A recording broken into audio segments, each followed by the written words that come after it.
This is TV Podcast Industries. We're back with our wrap-up of 2025 and our 2026 preview.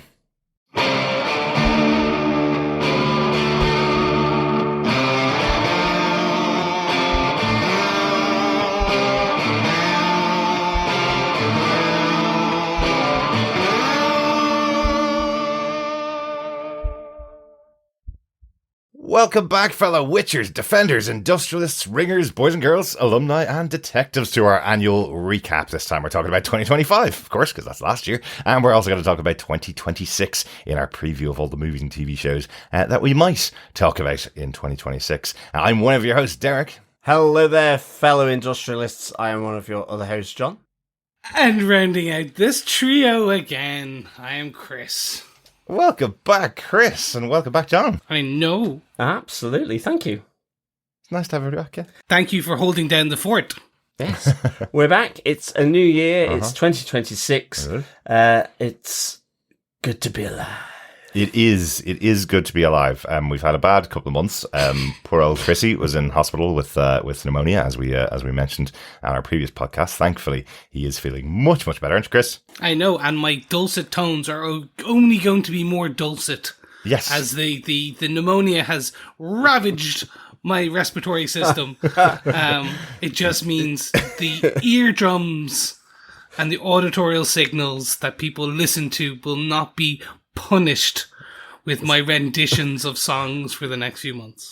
You will speak as though you're gargling mouthwash. Yeah. Yes.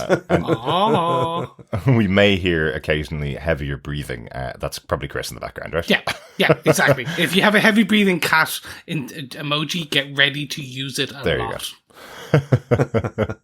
And then, as the year wrapped up, we were going to record this just after Christmas, and I fell down my stairs, and so I am out of the hospital on crutches and with a boot on. So I'll be sitting in the house for the next couple of months, which is a good thing for the podcast, right? Yeah. Yes. More editing time, you know? More editing time, exactly. Yeah.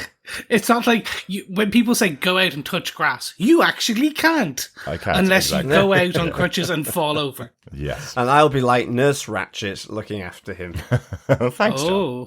I was going for more, what's the misery one? Yeah. Yeah, he's already hobbled, so I can't really hobble him. You know, there's still the other leg. Yeah, I know. In fairness, a lot of our friends did post the image of Annie Lux from Misery after that happened. Hilarious. I think it's because you keep calling me a dirty birdie every day, John. That's why people have that impression. But anyway, I'm doing fine. Everybody's doing fine. We're all ready for a good new year in 2026, Absolutely. I think. My nurse's outfit is on prime delivery, heading this way. Fantastic. Is that the PVC one or the leather one? Or do we have to wait PVC, and find out? easily wipeable.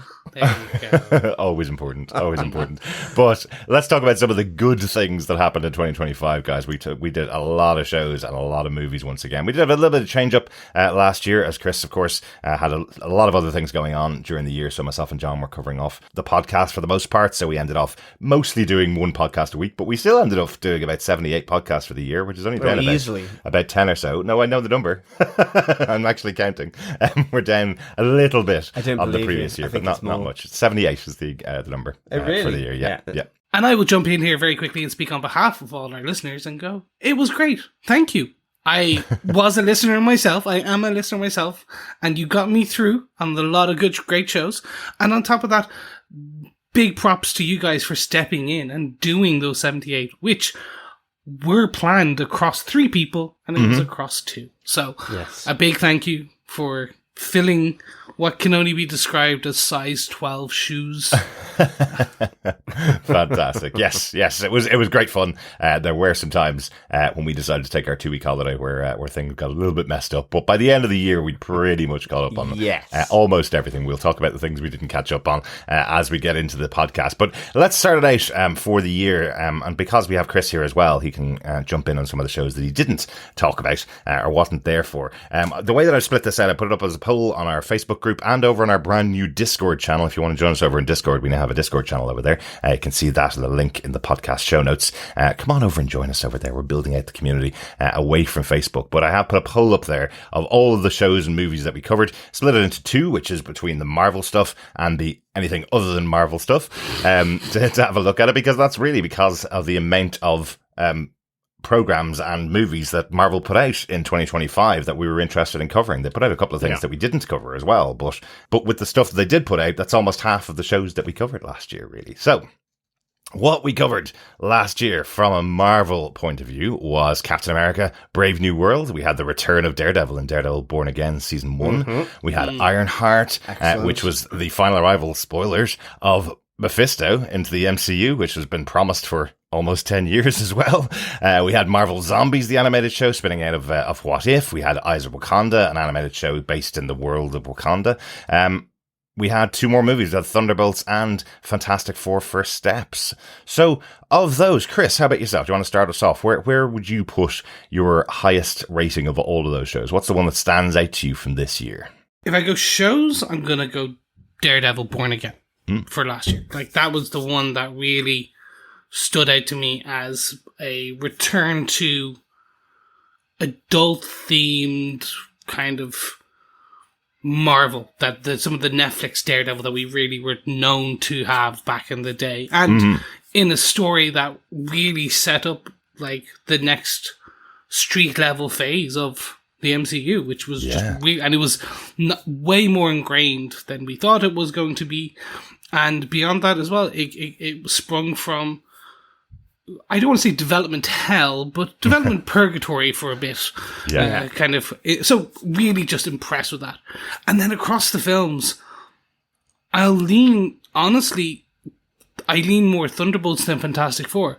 Fantastic Four was fantastic, but the Thunderbolts had just an amazing mental health analogy story, and just... It was a lot of characters we'd already seen, and the same thing, it like had changed in terms of what it was planning to be, etc. But just as a film, it just as a story and a narrative, fantastic. It was my number 1 Marvel film last year. I am not leaving out Brave New World for no reason. It, unfortunately, just seemed just not well put together. Sorry, the end product of Brave New World was not representative of what it could have been, in terms of when you put together all of those building blocks, like Red Hulk and the leader, and Anthony Mackie as your Captain America, as a follow-on to Captain America and the Winter Soldier, the TV show. Yeah, absolutely. Like, he's eminently watchable. We actually rewatched Captain America: Brave New World during the Christmas break, and he's so good on screen. He's really interesting to watch. He's got his own TV show now in Twisted Metal. He's got loads of other movies that he's done as well over the years outside of the MCU. But he's so well known as this character. When he's on screen, he really takes on board the pressure of carrying that major role in this movie. But there's just something that just didn't work as well. I think of all the movies that we reviewed last year, looking back at our ratings, that's the one that we gave the lowest rating to. We gave it a 3 out of 5. So Marvel tends to be, because we cover everything within the Marvel universe, they tend to err a little bit higher than that. But yeah, Brave New World was one that I think you rated as your lowest movie of the year, John. Yes, I did. I think, I mean, I've watched it since, and I just don't really as such care for it a great deal. It's great in the sense of just to watch and mindlessly kind of let it wash over me. But I think it got caught between a bit of a rock and a hard place, really. I think it's also this notion of possibly just being hamstrung, and sometimes I think this is what happens with Marvel by the whole continuity thing within Marvel. There's so much and ahhing about whether it should be the same person or how you hand over something like Captain America to a new person. I think sometimes it kind of just makes it feel like trudging through treacle a bit, and that was a bit the same with this. I mean, I liked how it kind of brought in some of the previous characters from the other Hulk movies. I thought that was really good. Again, But like Liv Tyler's used for like 3.5 seconds, and you know she's coming, and you know. And I mean, at the time, it was grand. I'm not. It was my lowest rated, but it was still above. It was still a recommend. It was over halfway on my 5-point scale, so it's a recommend. It's to go and see. But actually, I guess as the others came out, like for myself, Thunderbolts absolutely by far and away the star of the movies this year. Just the ensemble piece really, really works. Certainly worked more than the Fantastic Four, but I liked the Fantastic Four. I'm not a fan of the characters, to be honest. Right. Like Johnny Storm, yeah, absolutely, all the way. And I did actually like seeing Galactus. I liked the Fantastic Four, but of the two, my preference is for Thunderbolts. From the ensemble piece, I think Florence Pugh, absolutely is always mesmerizing for me. I think David Harbour, he's just good fun. I liked, like with Chris, like The Void, Sentry, all that sort of subtext. I thought the whole shadow death was like really affecting. Seeing really that good in the cinema on opening night, not knowing what was happening, was one of the best experiences of the year, because it's a young girl reaching out towards the void and she just gets turned into a shadow, and you go, oh, hang on a second, what the hell just happened there?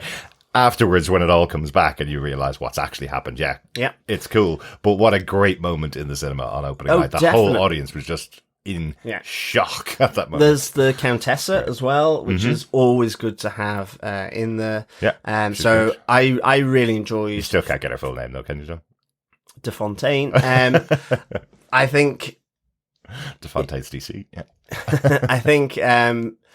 for me, from a movie point of view, Marvel movie point of view, it was definitely Thunderbolts.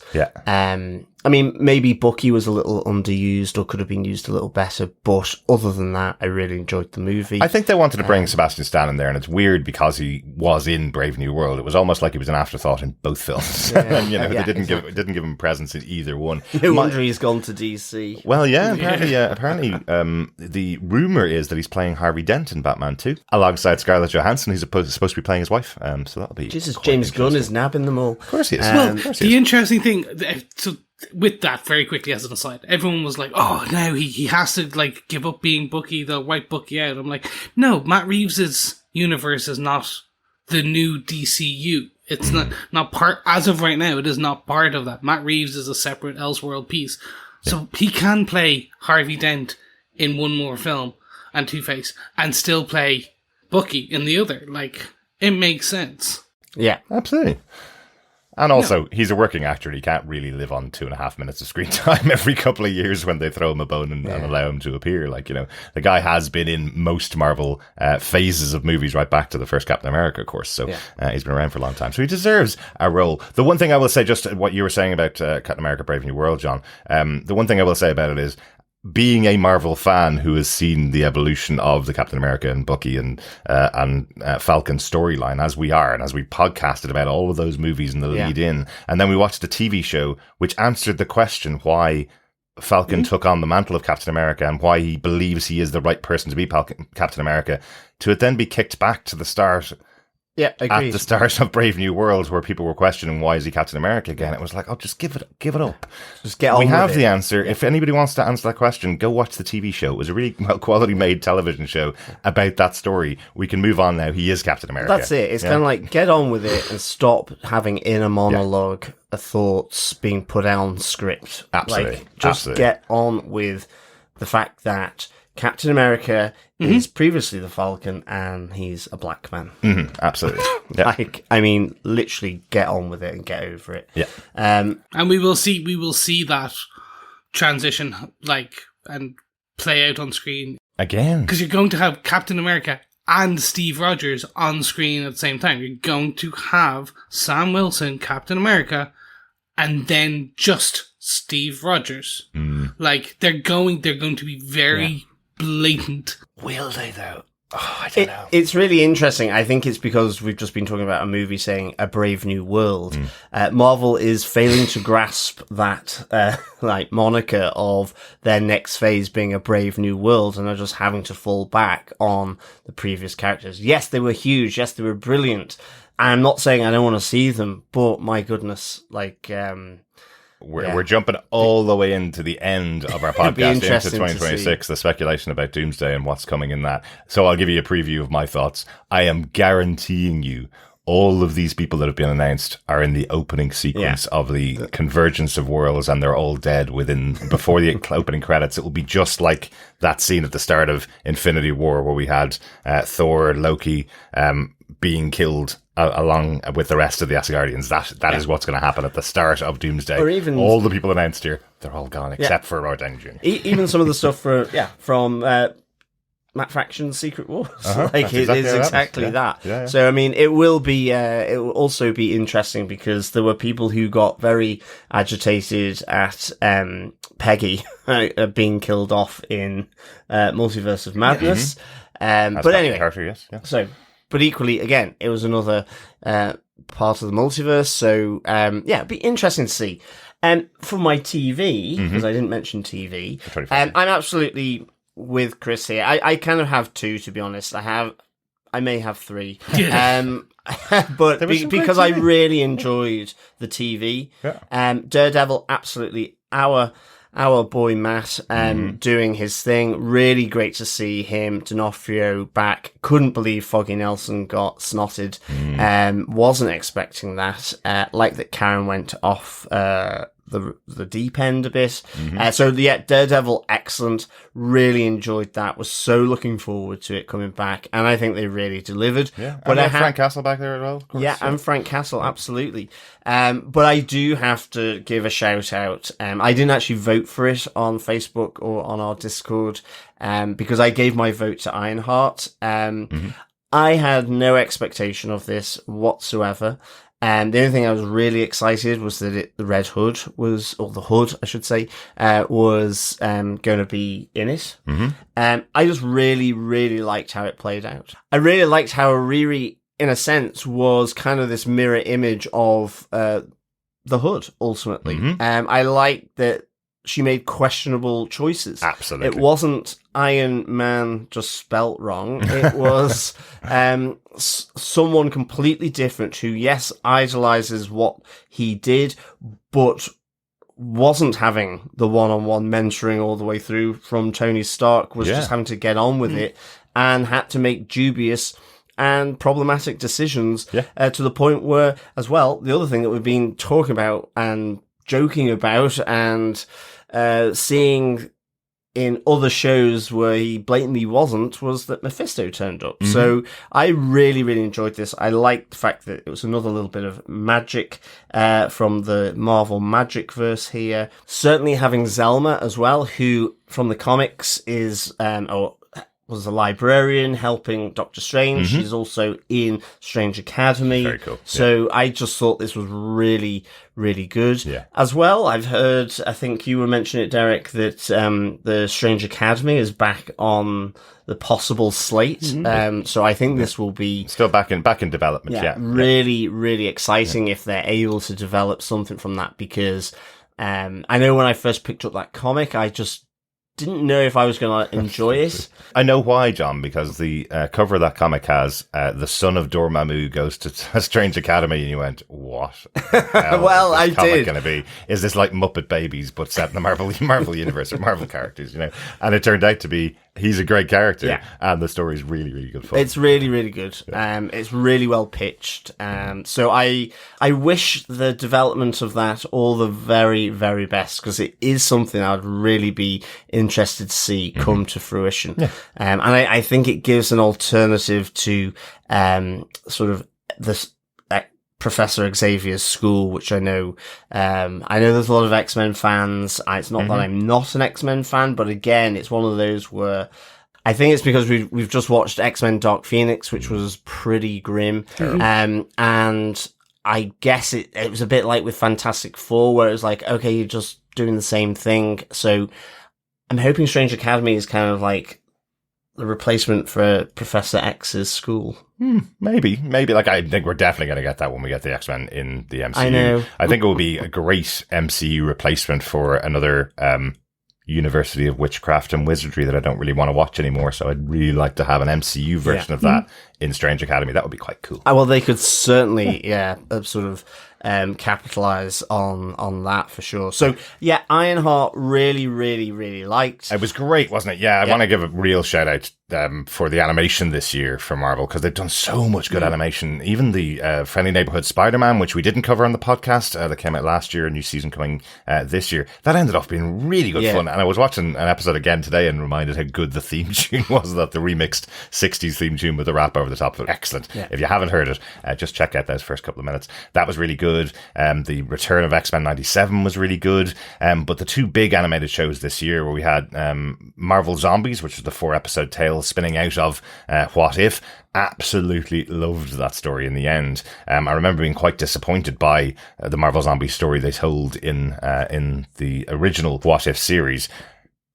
But this version of it was, again, brought back the adult content, like what they did with Daredevil Born Again. We see characters you absolutely don't expect to die being killed on screen very quick, very short shrift. We brought in so many characters from the universe that we hadn't seen in many years, like the Eternals coming in, like Shang-Chi in there as well, which was fantastic. Really well worth the watch, and well worth 4 episodes. Hope we'll see some more of Marvel Zombies in the future. Yeah, it's really cool. Definitely, because that was the other side of the TV that I wanted to mention, was the animation, because I really enjoyed Eyes of Wakanda. It was fantastic. It's not to say that I knew what I was going to get with Marvel Zombies. That's not true, and I really enjoyed it. X-Men and Spider-Man, really, really enjoyed. But Eyes of Wakanda, I wasn't even on my radar. And then it came, and it was just 4 really neatly connected tales of Wakanda. And I kind of really liked the way it just spanned sort of history, really.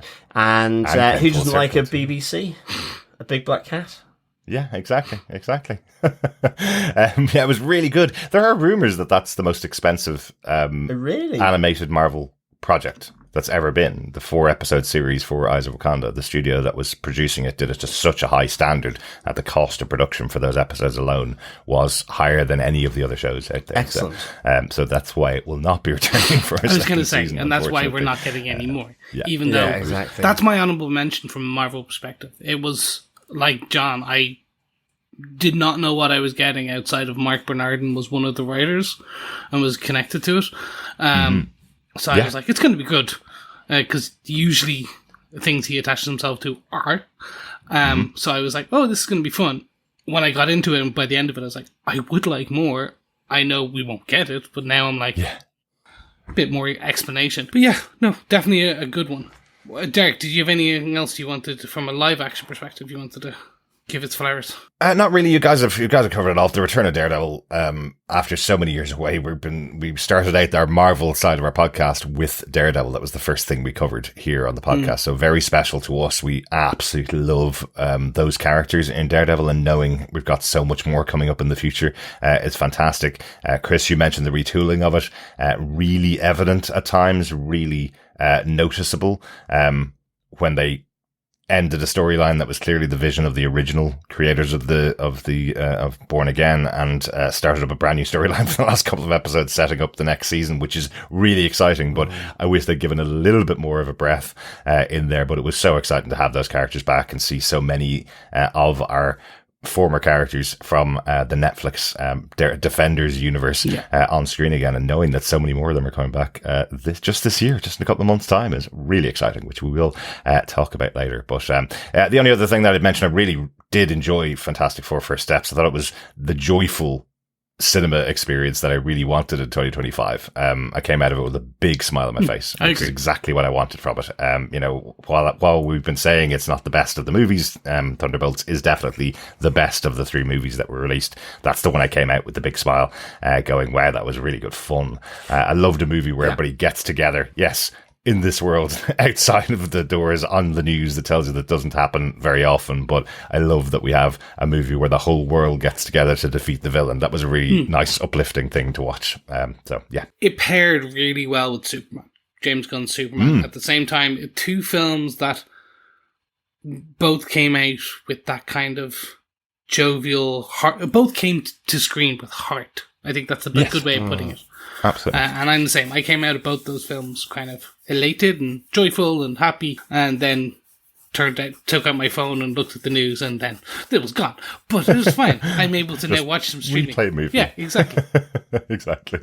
exactly. Will we go on to some feedback from our wonderful fellow defenders on the Marvel output for 2025, guys? I think so. Yeah, let's start out with Phil Elliott, who says, I've only seen a few on this list, and to me, Daredevil was a really good series. Fantastic Four, although the setting was great, I found the movie overall boring. And Thunderbolts, I just didn't enjoy it. It felt a bit cheap for me.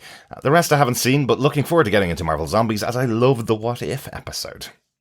Excellent stuff, Phil. Thanks so much for sending in those thoughts. Yes, our former housemate, Phil. Yeah, exactly. I definitely think you would, like the Marvel Zombies. And, for an animation, it doesn't really hold back, Like you say, some meaningful sort of munches that happen through the show. Do you know, in fact, I'd probably say if you loved the What If episode, you're going to adore the series, because the series is better than the What If episode. If you're a little disappointed with it, you'll like it. If you loved it, you're going to really enjoy the series. And I'm glad you thought that Daredevil was sort of on par with the original as well, because I think that's what was so good about this. It felt like there was just that little shift that they made to accommodate that history and background of Daredevil on TV, which was great, I think. Absolutely. Great stuff. Thanks, Phil. Mathematician says, probably the worst year for MCU content since the start of 2008, in my opinion, especially the big screen. I went for Daredevil, though. That was great, as was Ironheart. I couldn't get through a single episode of Wakanda Forever, but Zombies was boss. First time I've enjoyed a cartoon since laughing my head off at the South Park movie back in the 90s. Looking forward to Frank Castle's stuff this year, and I really want to know if Matt Murdock managed to sort out Happy's legal issues. Good stuff, Mathematician. Really glad you enjoyed Daredevil and Ironheart. I can totally understand the Eyes of Wakanda isn't necessarily for everyone. Well, if you don't like animation, I would definitely say there are moments that are in the artistry of the animation that really stood out to us, as we talked about in the podcast. I think that are in one of the episodes, the Iron Fist in Eyes of Wakanda. That episode earned us 5 out of really 5, good. didn't it? Yeah, it was superb. It's superb. Marvel Zombies was really excellent, and I can recall laughing my head off at the South Park movie back in the 90s as well. Oh, absolutely. God, they've had a massive resurgence in 2025 as well, haven't they? They were just absolutely at the forefront of satirical content. Well done. Welcome back, South Park. And glad you enjoyed some of that stuff there, Mathematician. And will Matt Murdock sort out Happy's legal issues? Because the last time he was on screen, he was telling Happy to go and get himself a lawyer, because he was at fault for the things that were being brought in front of Peter Parker, right? So, absolutely. Maybe Matt helped. And he did save them from a brick, so that definitely helps. Yes, absolutely. Chris, do you want to take us away with the next piece of feedback? Yes. So Harvey Lucas also had some thoughts on our Marvel output, where he said, I had a hard time with this one.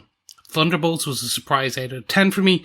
Daredevil made me so happy, especially that we're getting to see this Fisk stuff pay off. The stuff from Daredevil Season 3, but also Hawkeye and Echo as well. Zombies focusing on the heart of Phase 4, Kamala Khan, and the most awesome Hulk was fantastic.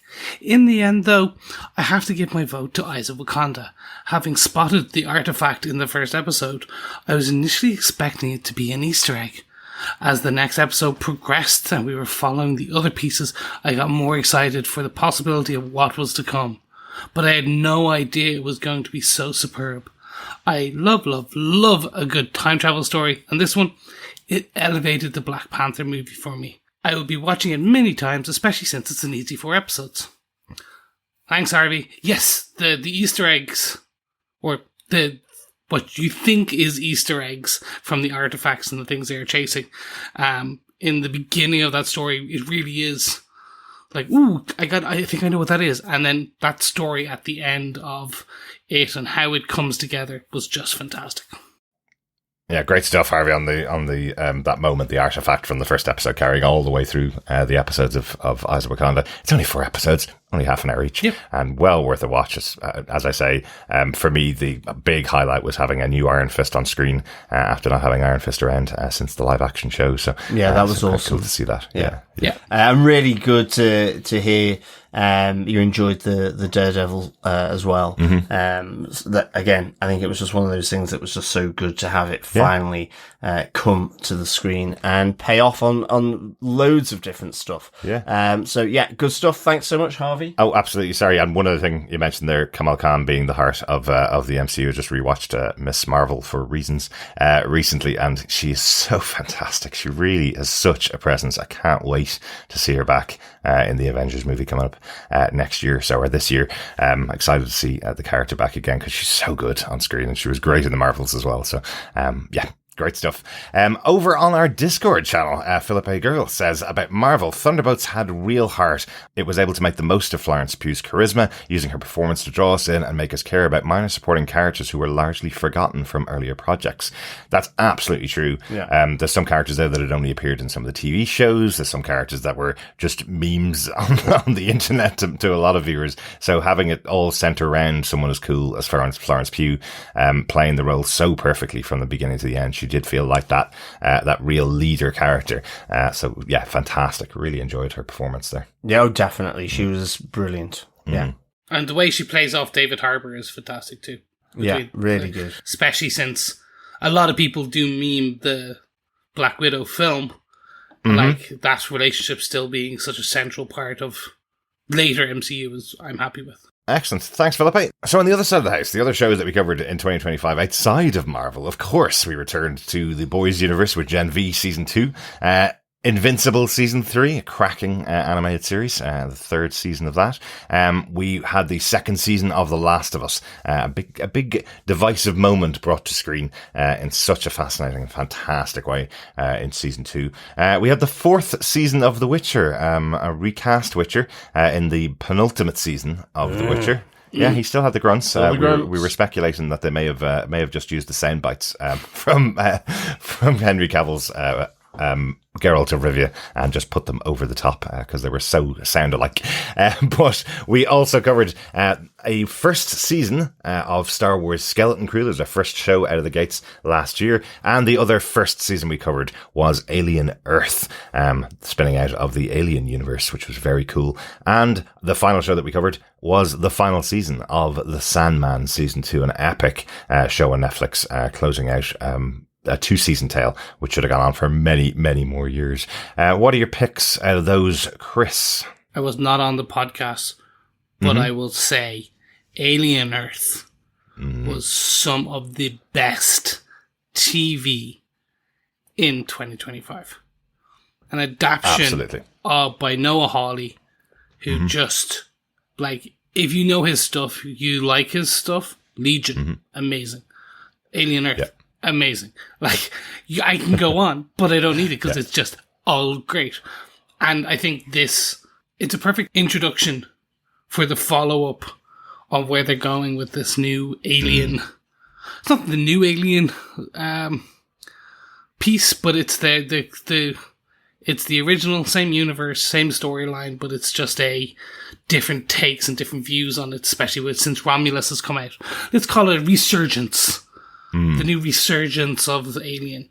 I'm sure that's going to be a subtitle of one of the Alien movies in the future. That sounds right in the wheelhouse. Alien Resurgence, doesn't it? But it was just great, and it was like I thought it was going to be. I very much in my head thought I knew what it was going to be about. I thought I knew how it was going to be told and what it was going to be, where they would go with a lot of it, and it subverted a lot of those expectations. And then, very much playing it on and centering it on a retelling of almost parts of Peter Pan and the Lost Boys really was a stroke of genius, in my opinion, in terms of how they were able to play on some of those themes in an alien story, which I was not expecting. I was like, no, okay, this is fantastic.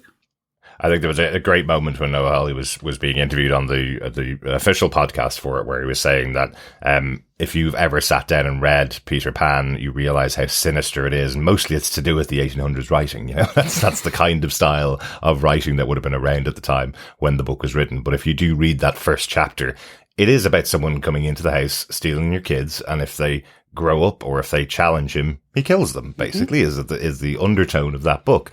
And that is quite central to the storyline in Alien Earth about the rise of the corporations and conglomerates. You know, it's a really interesting take on it, very different to what we were expecting as well, Chris, exactly as you say. Yeah. And I think that did turn off some people who were just expecting effectively the one thing we didn't want, which was Alien versus Predators back on Earth coming along, killing all the humans everywhere. You know, that was not this show. This show was much more about, yes, there are aliens in it. Yes, there are other creatures in it that will kill people around them. But it is much more of the story of that rise of the global boy geniuses and tech bros and corporations. Yeah. So well, that's really it. Yeah. No, I mean, I'm with you, Chris and Derek. This was my favorite sort of non-Marvel.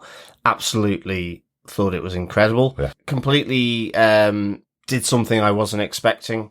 In fact, I would say it's more to do with humanity than aliens and to do with artificial life. You know, in a sense, it's that power play between the humans and the things that they've created. Yes. I mean, dare I say it, the Prometheus of humans creating fire, which they burn themselves on when they play with this, which is what we see with Boy Cavalier, who is one of the standout nasty pieces of work from this year. Yeah. So well done.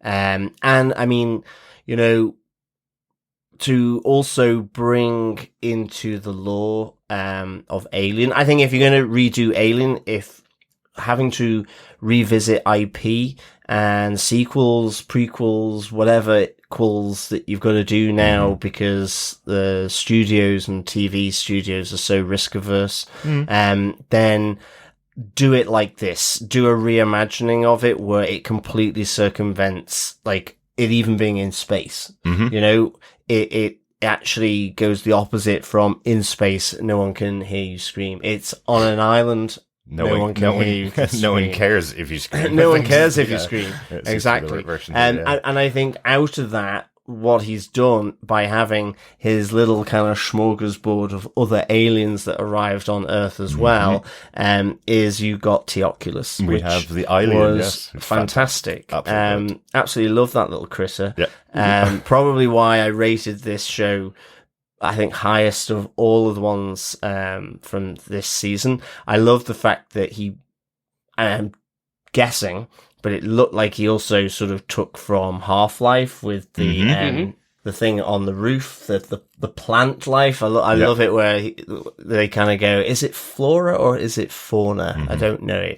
It presents itself as flora. So this was just great. I loved it. Absolutely loved it. I think coming in very closely for me was Last of Us Season 2. I just think the continuation of that was really hyped for, and it delivered. And it delivered really, really well. I mean, I think most of the non-Marvel stuff I just really enjoyed this year. Even Star Wars Skeleton Crew, I keep repeating. No one told me anything about No Atom. I mean, gee whiz, I can't believe I'm still saying that phrase that Nick Frost was saying. I just thought, you know, in a sense, as a kid's kind of live action entry into the Star Wars, I thought it was really, really good. It was a great adventure. A great adventure.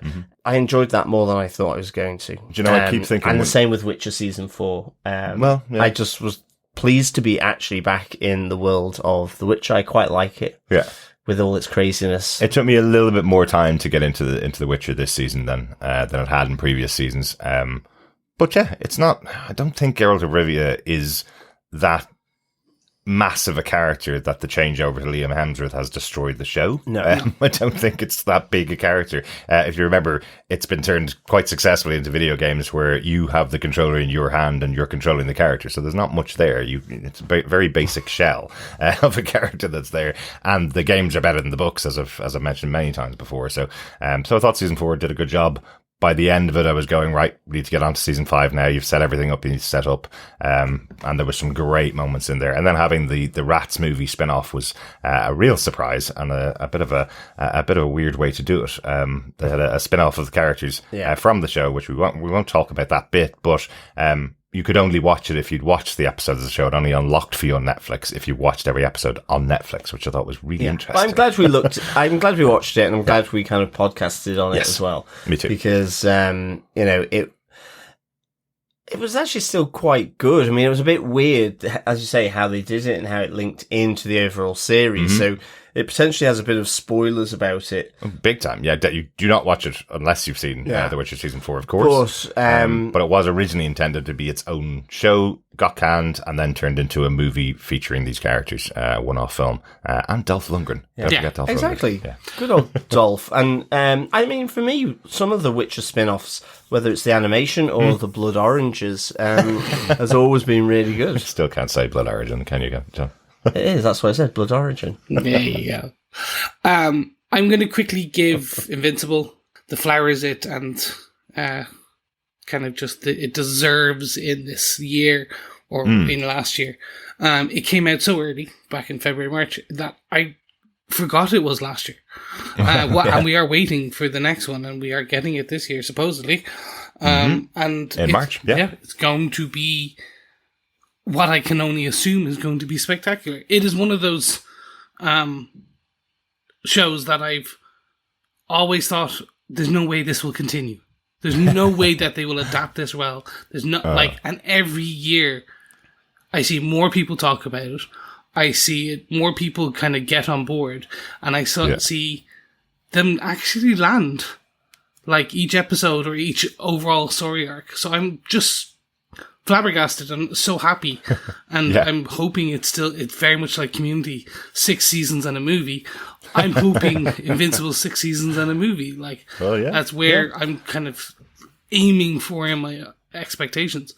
And I know one of the things we do talk about in the podcast, Chris, is the casting that they use to hype up the show is fantastic. You know, a lot of the actors that are there are all from the Walking Dead universe. So this season, one of the big moments is that we had the main actor who played Glenn on The Walking Dead facing off against one of his biggest villains, played by Jeffrey Dean Morgan, who was the character that killed Glenn in The Walking Dead. So what a great moment to get anybody who is missing The Walking Dead to have a little moment where they can have a little bit of wish fulfillment to have Glenn win. Yeah. I will say, since I've missed The Witcher, I'm less on season 4. It's not that it's bad, and it's nothing to do with Liam. It is very much actually I think this episode or this season felt a lot more drawn out. They were trying to set up everything to finish it for the next season, and this just felt. I jokingly called it the season that could have been an email. It just felt like there was some important things in there. There was some nice things in there, some great scenes and some great parts, like half episodes. It just felt some of the the journey could have been cut, if you will. I don't know, and I can't put my finger on any particular. Well, no, I can put my finger on a few threads where I'm like, nope, that makes no sense, and I don't like that. But anyway, I'm happy to see it's still there, and I think let's get to the season 5 and see how they land this plane, and I'm going to be very happy with when they do, because they've completed the story and we can see their vision end to end of how they want to do it. And I, for one, would much rather that than just saying, oh, well, Henry Cavill's gone, so we're not going to continue the story. It certainly wasn't, and we talked about it on our podcast about it, it certainly wasn't the 4 out of 10 type of ratings that were being given for the episodes. That was just unbelievable to me that people would take the time out of their day to say, not, this isn't a show for me, this is a show that nobody should watch, it's badly made. Yeah, it's not. It wasn't. It definitely isn't. But I mean, there were some really good action pieces in this. I mean, the attack of, by Vilgefortz against all the sorcerers and sorceresses, fabulous, I should say. Like, really, really good. I think episode 6 and episode 4 were just kind of real standouts from that series. I think you're right, Chris. I think took their time with it, and there was a little bit of going over things, and partly probably for because Liam was involved, and partly because it had been so long since the last season. Yeah, I mean that's the other side of it. Exactly. Liam took over when there were rumors that Henry Cavill was going to go back and play Superman again. Like, that's how long ago this was, 3 or 4 years ago, when he stepped out. So I did really like the idea that the opening would be Liam, in the moments, going back through the previous 3 seasons, having those big moments and him playing the role. I thought that was a really good idea. It did take up an entire episode of the show, which there's only 8 to get us through for a season. But thankfully, not long to wait until we come back with more next season. So really good. Guys, from the poll from our wonderful listeners on Facebook and on Discord, our lovely listeners do agree with us that Alien Earth was the best show of the year. Closely followed by The Last of Us Season 2 over on Discord, and it's the Sandman final season over on Facebook. I want to mention the Sandman final season, and I absolutely loved the treatment of the show. I know John has never read any of the Sandman comics. Still haven't. So he was, Badge of honor. He was being guided through it, and I felt there were moments that I was waiting to hear what John thought about episodes of the show, because the stories are so central to me, because I've read them many times over the years, and I'm so glad they were able to bring you along as a non-reader of the comics in such a detailed way when they only had these 2 seasons to tell this massive epic story. They really did a good job with it. I think that the writers, definitely, actors behind the show, fantastic. I think when you're tapping into a source material that is so rich and almost unfilmable and structured. Not even just rich because of, the original base characters, but then how they've been treated by Neil Gaiman. I think it's just really excellent. And it was, for me, it was such a really good show. Yeah. As I say, I just wish I could have cast my vote for more than one, but alas, I wasn't allowed. That is not allowed on these polls, because there's only 8 shows. I want to get a definitive answer, and everybody would vote for everything if I let it open to more than one vote. So you can only do one or well, more than one. Clearly not The Witcher season 4. No. But anyway, that did get a vote. It did. Agreed. So somebody enjoyed it. Exactly. Fantastic. Let's get into some feedback on the other shows that were done for the years, guys.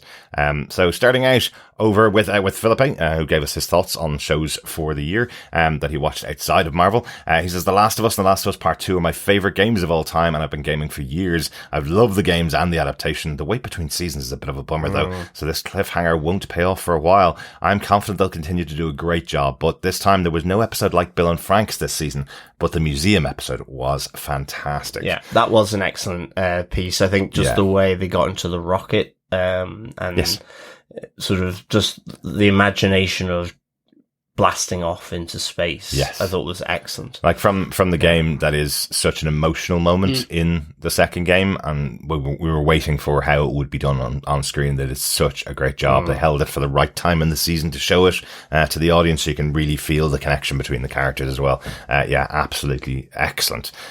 We know for the next season, season 3 of The Last of Us, Craig Mazin is going to be sole showrunner for season 3. Neil Druckmann's going back to his gaming origins. He's no longer going to be involved in the show. He's got a big game coming out in a couple of years' time, which takes a lot of his time. So he's moving away from TV production. And just last week, we heard that Danny Ramirez, who played Manny in season 2 of The Last of Us, is moving on. Kind of understandably, he plays the Falcon in the Avengers. So the Avengers came a calling. So he's off to the MCU, or off to continue his massive stint in the MCU. He's had a pretty good career over the last couple of years since starting work on The Last of Us. He's done Top Gun Maverick, and then obviously Captain America: Brave New World, and now into the Avengers. So understandable. The character of Manny is probably only going to have another episode or so in the show. So it's probably okay for him to move on to bigger and better things, right? They can also kill him off screen. It'd be fine.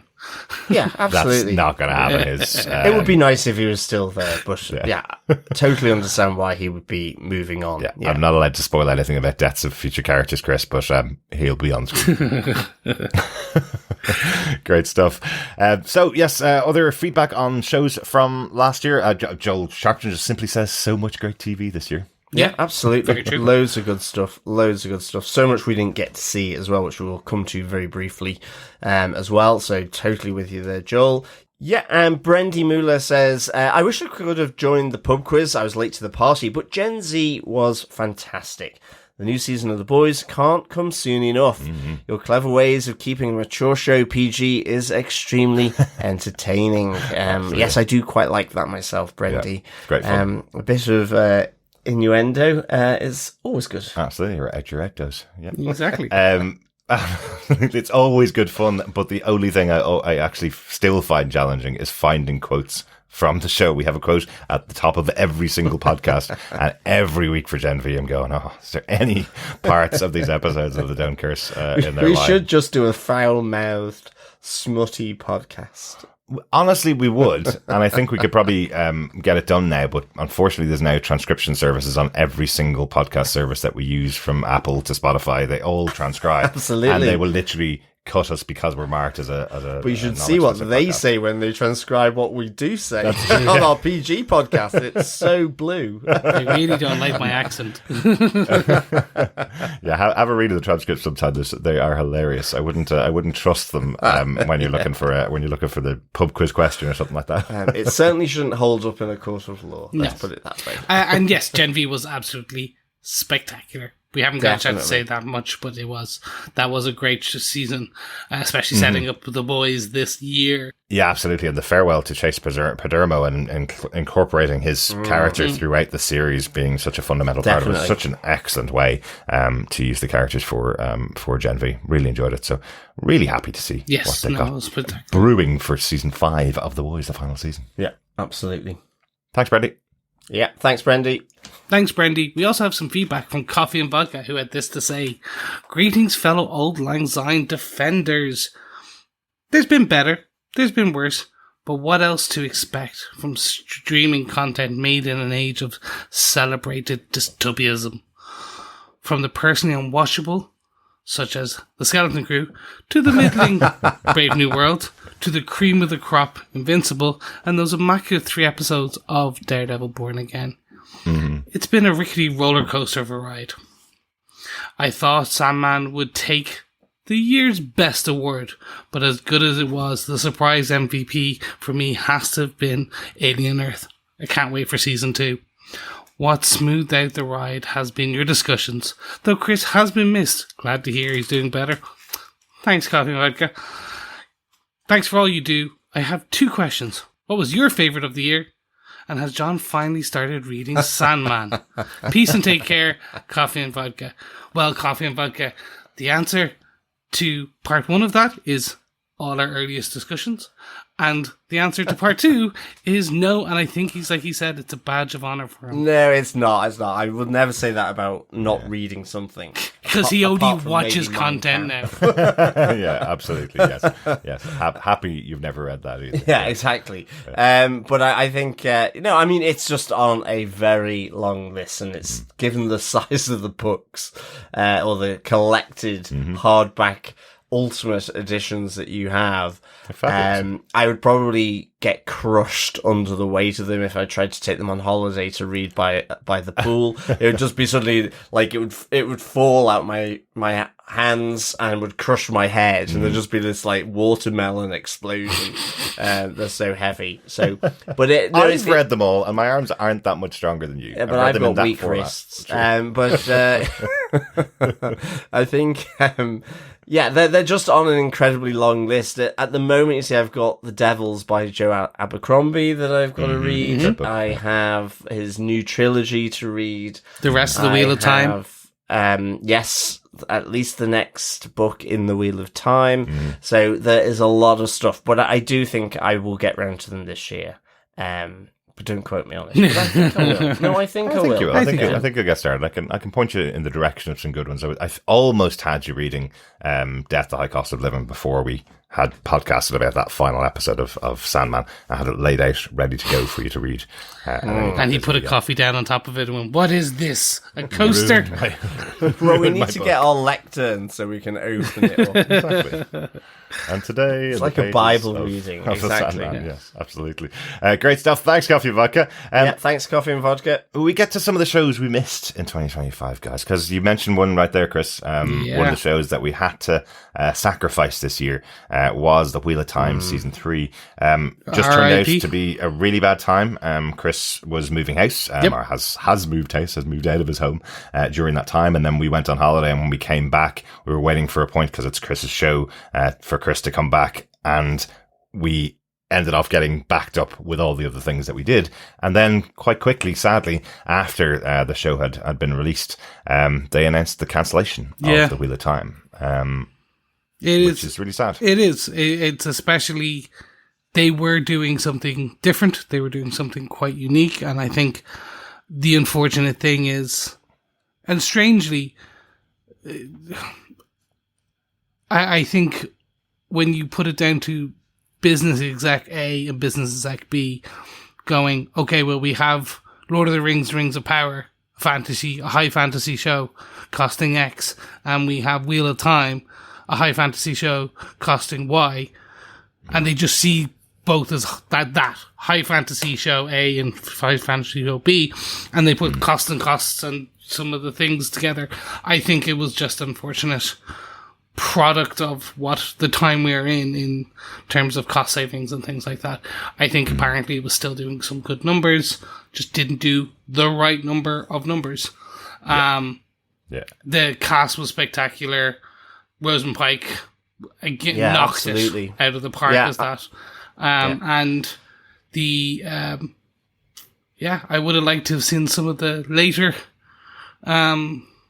parts of the series of books on screen, and who knows, maybe in the future. But I think my imagination is the best I will get out of it.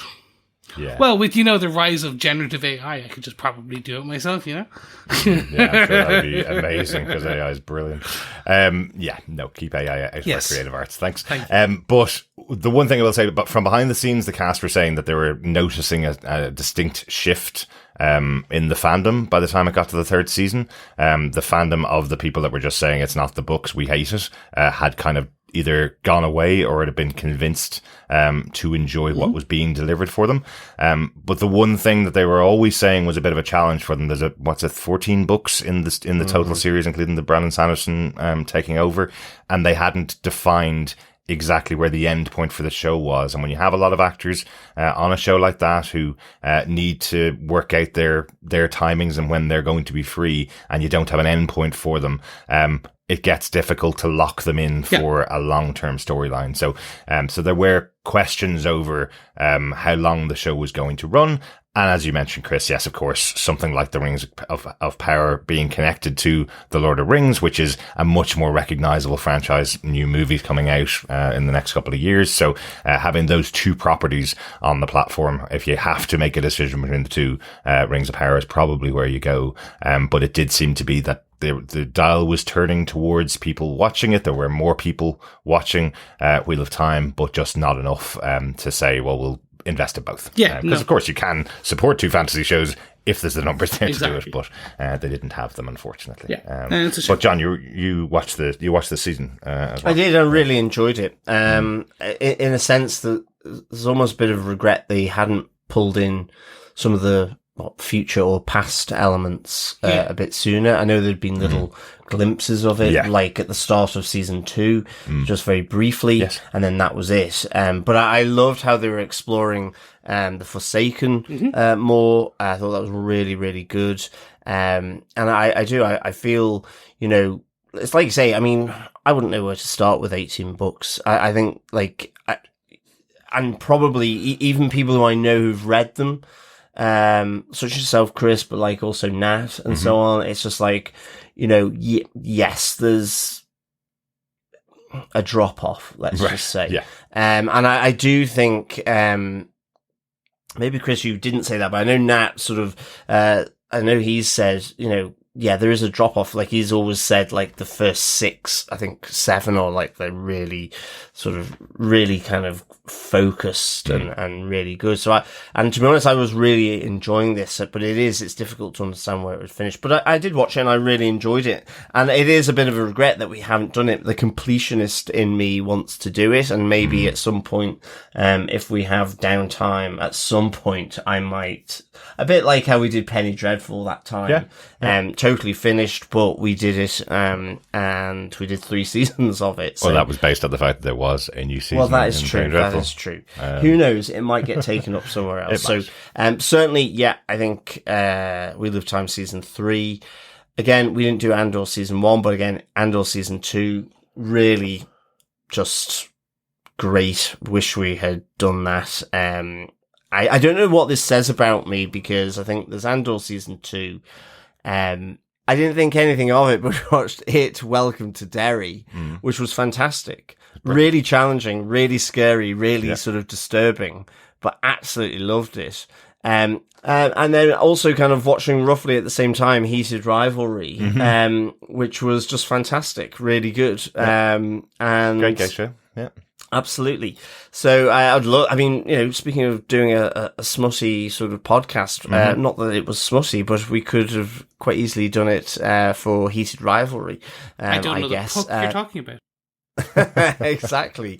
So loads of stuff here, I think, that we could have covered in 2025. It's interesting when I was listing out all the things that we could have covered during the year. So many of them cross over at periods when we were really busy. Yeah. So, things like Welcome to Derry and Pluribus and Stranger Things and Heated Rivalry all came out in 1 month. They all came out in December of this year, which was a month that we were never going to be able to record much of. We finished our podcasting for December back on the second week of December, and then we wouldn't have been able to record again anyway. So we would literally have to move to doing a reaction thing. Exactly. And go, yay! Right, on to the next one. Isn't it awesome that guy's scored a goal in Heated Rivalry? Is that what we were supposed to be watching for? Because I was watching for the hot men in that one. He scored a goal. But yeah, I would say for me, my biggest show of the year that we didn't cover, the one I absolutely thought was incredible, was Welcome to Derry. Yes. I'm a huge horror fan. I think that it's such a brilliant job. Andy Muschietti bouncing back from the worst DC movie. Nobody can tell me different. The Flash came back to where he does better work, coming back to horror, doing a brilliant treatment of a prequel series. How do you do a prequel series based on, 4 pages of the original It novel telling you what happened and deliver something so scary and so good? Like Welcome to Derry, this is how you do it. He did it brilliantly, and I'm so excited if they get the other 2 seasons, which go backwards in time. I'm so excited to see that. It'll be really, really cool. I will say the sequel, Derry Girls, really just a different flavour of the show. It is, yeah. That's hilarious. I was just thinking, it's also a horror movie for the Orange Order. Welcome to Derry was one of my top 2. Like, it just was not expecting what it was. And as each episode continued, I was like, okay, this is a bit different. And again, just with the Losers Club and how you're expanding out the 27 years, just fantastic. The connection to other Stephen King properties, without giving anything away, and how that is done, and what is done, and why it's done, and makes me want those properties as a follow-up as well. Yeah. A kind of a pre-shining or shitting, as it will. Fantastic. Absolutely. It was really, really good. I think the way I kind of describe it now, having watched both series, Welcome to Derry is a show about kids going through horrific experience. Stranger Things started out as a show for kids going through scary experiences and has gone all the way up to them now being adults going through these experiences. So they are similar shows, but I wouldn't sit a kid dead in front of Welcome to Derry just because there are 12-year-old kids in it. My God, they tell you right up front in the opening scene of the first episode, this is a show not for children. Do not put your children in front of this. What did you think of Stranger Things, guys? That was going to be final season of Stranger Things. That's my other top 1 for the year. So happy with how it was done. The format in terms of part 1, part 2, part 3. I actually enjoyed it. I wish it could have almost been shorter, even if it was weekly. I kind of like the idea that, if we don't have Thanksgiving in Ireland, but it's an American show, so putting it Thanksgiving, Christmas, New Year's, what a great way to say, right, you've got a day off, sit down and watch the show that you've been watching for 7 or 8 years now. What a cool way to use your holidays. Agreed. It's just very much for us, if you can't watch it within the first 2 to 3 2 days, being very honest, minutes, you cannot go online. Yeah. I love the make up your own mind ending of how whether certain people and places and animals and things survive and where they are in the future. And I like that. I like how it was told. I like how it was pulled together on that thread. As a property. Yeah, because there's absolutely a temptation when you get to an end of a show that's been so dominant like that on Netflix. There's a temptation to go, well, we'll leave something there. We'll leave a lot there for the sequel series that we're going to come out with when we've had a little bit of a break. They did such a great job to have that final hour of the show being the wrap up of every character. Everybody gets their moment. Everybody gets to say goodbye. And I must say, I was in absolute floods of tears for that whole segment of the show. I think they brought all the emotion into it and said goodbye to the characters in such a I was way. surprised how much I wanted to kind of keep watching it. It felt like they were actually getting into the nitty gritty of the story that they promised in season 1. So, I know that sounds strange, but it sounds strange. But it's not that I didn't like the previous season. It's just I don't really remember it other than the sort of the big death. They're running up the hills. Yeah, exactly, and it's kind of like that overtook it a bit. But I just found compelled to keep watching Stranger Things and was annoyed that there was this gap, actually. So fair dues to them. They really pulled me back in, and I really enjoyed this final season a lot. And I was glad how it kind of wrapped up, really. Really nicely. Supposedly you might be getting a secret episode tomorrow. No, you're not getting a secret episode tomorrow, people. That day's passed, and I loved how Netflix are playing with the fans who thought that it was all going to be rewritten. They started out going for one last ride on the 12th of January, the making of episode for Stranger Things. And then they put out lots of amazing epic storytelling to come and put out their trailer for all the shows coming out from Netflix this year. And then finally they changed the title on Stranger Things, saying all episodes now available to stream on Netflix on their adverts, just to say, right, it's done now. Everybody, go watch it and enjoy it. Rewatch it if you want to see more. So yes, glad they did it that way. There's one other thing that we didn't cover this year that I really think we should have. I wish we'd been able to, and we didn't get to the cinema in time to watch Superman. It is a DC movie. It's the first big movie in the new James Gunn universe. So it would have been fun to go and chat about that on the podcast. But we started out the podcast many years ago as a Batman podcast when we were covering Gotham. So we will always cover Batman movies when they come out in the cinema. But the rest of the DC universe has been a little bit hit or miss as to whether we cover them. Superman just came out again in that whirlwind of time where we couldn't get to the cinema in a reasonable amount of time. But we've all seen it, right? We've all seen Superman now. Hopeful movie? I think so. Definitely. The kind of Superman that you want to watch, right? The kind of one that gives hope to everybody around the world that there is someone there that will actually try and save people. Absolutely. Which is great. It's not the MCU. It is not. That's not what they're trying to build. They're building their own rule set about what these films can be, and I think, we'll probably end up chatting about it before Supergirl when that comes. Hopefully, so I think we will probably be able to, even if our thoughts are part of Supergirl, we just call it the Supers. A review by TV Podcast Industries. Maybe. I think we could probably reserve one podcast to talk about Superman and then another podcast to talk about Supergirl if we're going to go into the DC movie universe. I think it's just I think it's like you said, the word hopeful is trying to separate itself from what superhero films are and have been. And I think James Gunn has. And some people may not like it, but has James Gunnified that DC universe in terms of the Suicide Squad, in terms of Peacemaker and Creature Commandos, and how he very much, he has a very particular style and tone, and I think when we will see Supergirl, this will be the first non-James Gunn product. Well, maybe not, because we'll have to see when Lanterns come out. But the Lanterns and Supergirl are going to be the first two of those. So I think that will be an interesting thing.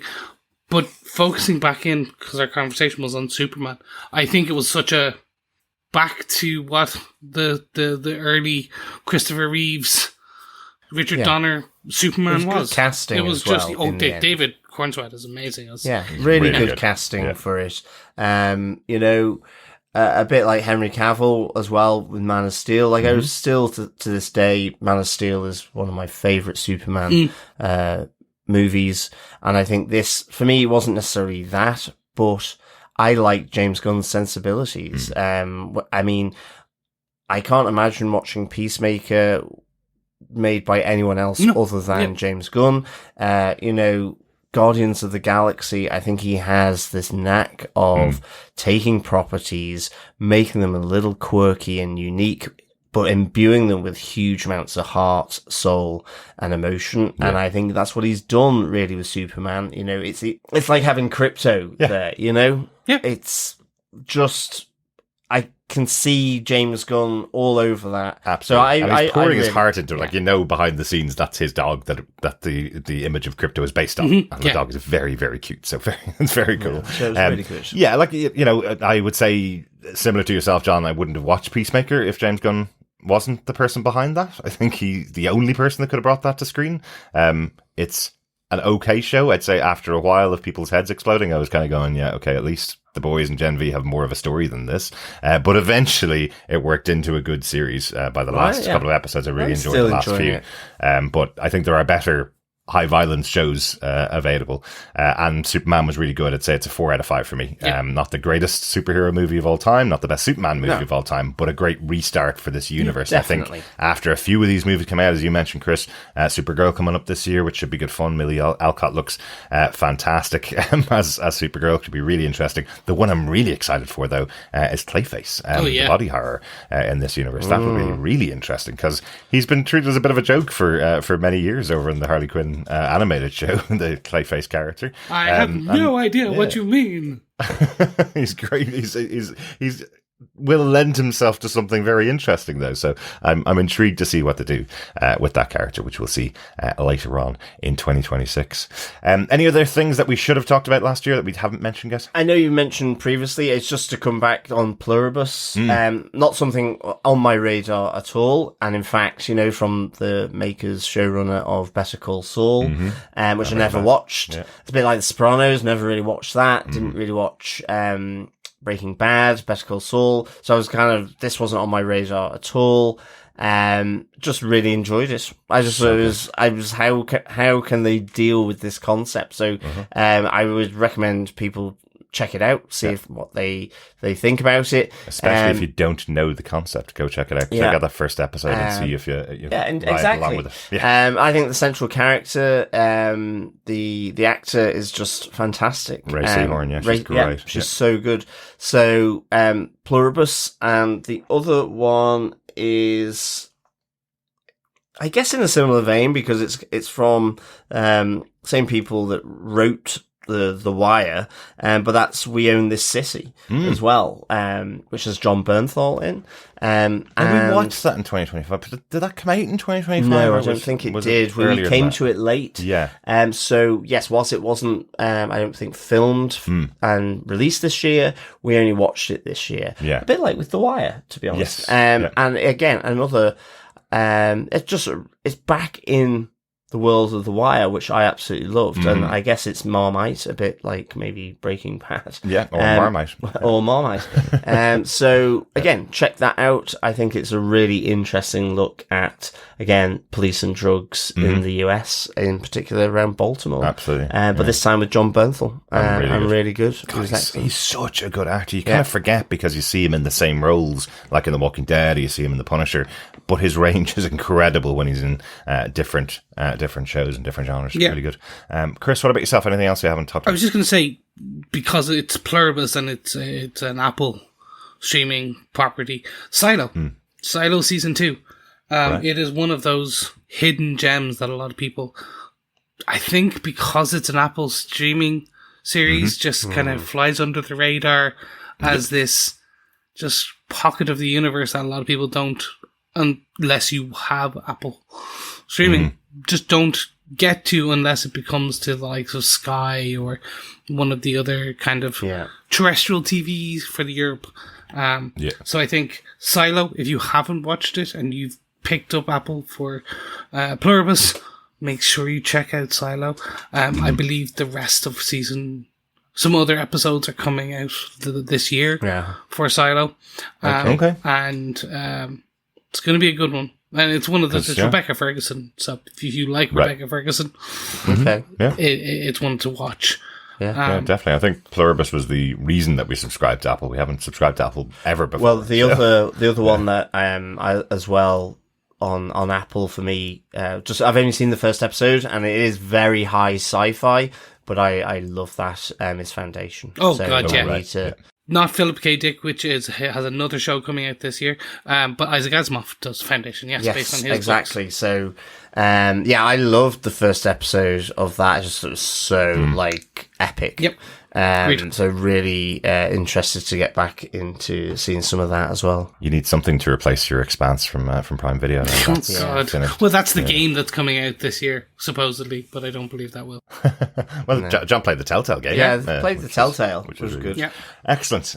Yes, we could probably go on about all the things we didn't cover for a lot longer than all the things we did cover, because there's always going to be choices that we have to make, but there was some great TV throughout 2025 and lots of stuff that we watched, and fitting in loads of seasons of things like Traitors and Taskmaster, as we do around all the real good shows that we watch. So yes, let's get on to 2026 and lots of shows and movies that are coming next year. We mentioned lots of movies there in the DC universe, but let's go through the list of shows that are coming out. We're not going to cover all of these, but stop me if there's anything that catches your attention.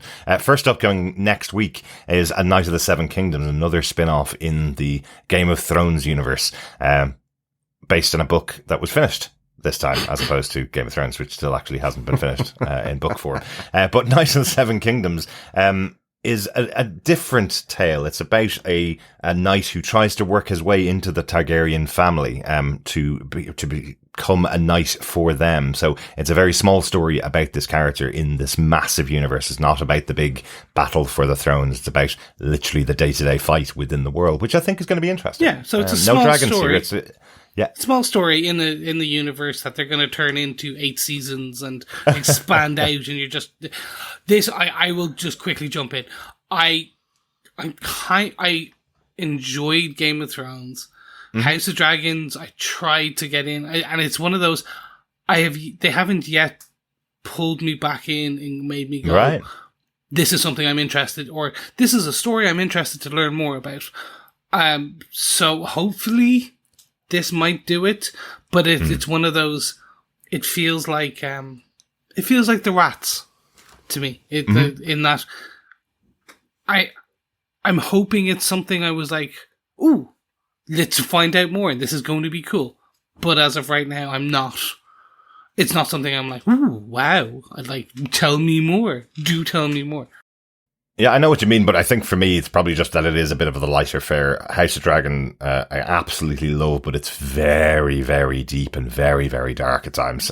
So when I'm watching it, I'm sometimes going, oh, I need to decompress and watch 2 episodes of Taskmaster after watching 1 episode of this. It's certainly a show I can't binge, which is different from Game of Thrones. I always felt at the end of Game of Thrones, no matter how dark it got, I want to see the next episode. Whereas House of the Dragon, sometimes I feel like, ooh, at least I have a week to breathe in between episodes. I get it. I get it. But there is a show coming up directly after it, which starts that I think you could probably look forward to.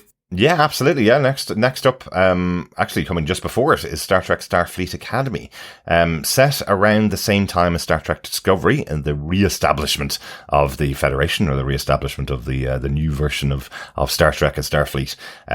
It's a really interesting idea. They're bringing back some characters from previous Star Trek shows as teachers and educators to a brand new Starfleet, effectively. So I think that's going to be really interesting. I love a hopeful show, as I mentioned earlier on, about things like Superman and things like Fantastic Four. You know, a hopeful show is always important to have on. And I think this might be the one. I'm a big Star Trek fan. I've been a Star Trek fan since I was a kid.